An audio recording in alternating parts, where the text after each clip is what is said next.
Jambo langu la kwanza, naomba nikumbushie wakati siku nachangia bajeti hii ya Wizara ya Fedha. Nilisema tukikubali mipango hii ya Mheshimiwa Mpango tutauza hadi Ikulu. Tumeyaona leo hii. Lakini wabunge tumechangia, Mheshimiwa Waziri ametuelewa, na hii ndo mara yake ya kwanza. Sasa hivi ana miezi 8 tu. Kwa hiyo mimi naomba tumpe nafasi. Waheshimiwa wabunge, waziri atajirekebisha. Mheshimiwa Mwenyekiti, swala langu la pili, naomba nichangie masuala yanayoendelea sasa hivi kwenye upande wa wafanyabiashara. Mheshimiwa Mwenyekiti, wafanyabiashara wetu sasa hivi hatuwapi nafasi. Wanapotoa ushauri serikalini, serikali inawapa nafasi finyu ya kuwasikiliza. Kwa hiyo Mheshimiwa Waziri, naomba ukitoka hapa kakae na wafanyabiashara wetu.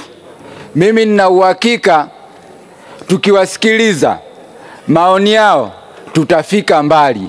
Haya yaliyotokea sasa hivi hayatotokea tena. Ni masuala madogo tu ya kukaa ya kuyarekebisha. Swala langu la tatu, Mheshimiwa Mwenyekiti, katika jimbo langu la Ulanga kuna migodi mikubwa ambayo inatarajiwa ianze. Itaisaidia taifa letu kwa kiasi kikubwa katika kuchangia uchumi. Lakini sasa wananchi wa kule hawasikilizwi. Kwa hiyo hii miradi inachelewa kuanza ambayo ingechangia kwa kiasi kikubwa katika taifa letu. Kwa hiyo mimi naomba serikali, Mheshimiwa Waziri Mkuu upo, naomba uje Ulanga utusikilize. Swala langu la 4, Mheshimiwa Spika, Mheshimiwa Mwenyekiti, katika wilaya yangu ya Ulanga tunalima mazao mengi ikiwemo mpunga ambayo yanachangia kwa kiasi kikubwa katika taifa letu.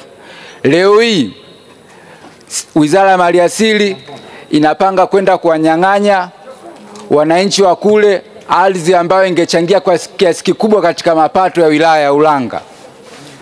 Kwa sababu Rais alipokuja aliahidi lile eneo tutawalalishia wananchi ili waweze kulima kuchangia kiasi kikubwa katika mapato. Endapo tutaondoa eneo lile, tutawanyang'anya wananchi na kuhakikishia 3/4 ya mapato ya Ulanga yatashuka, Ulanga na Malinyi. Kwa hiyo Mheshimiwa Waziri Mkuu, naomba hilo ulitazame katika jicho la pekee. Swala langu la 5, Mheshimiwa Mwenyekiti, jana kuna kiongozi mmoja alinishangaza sana. Alisema serikali ya CCM itatumia miujiza gani kutekeleza ahadi zake. Naomba niwahakikishie waheshimiwa wabunge na wananchi wa Tanzania, serikali ya CCM haitumii miujiza. Inatumia kutekeleza ilani zake kwa mipango na mikakati na itafanikisha. Na mimi ninamshangaa, kwanza ajiulize yeye.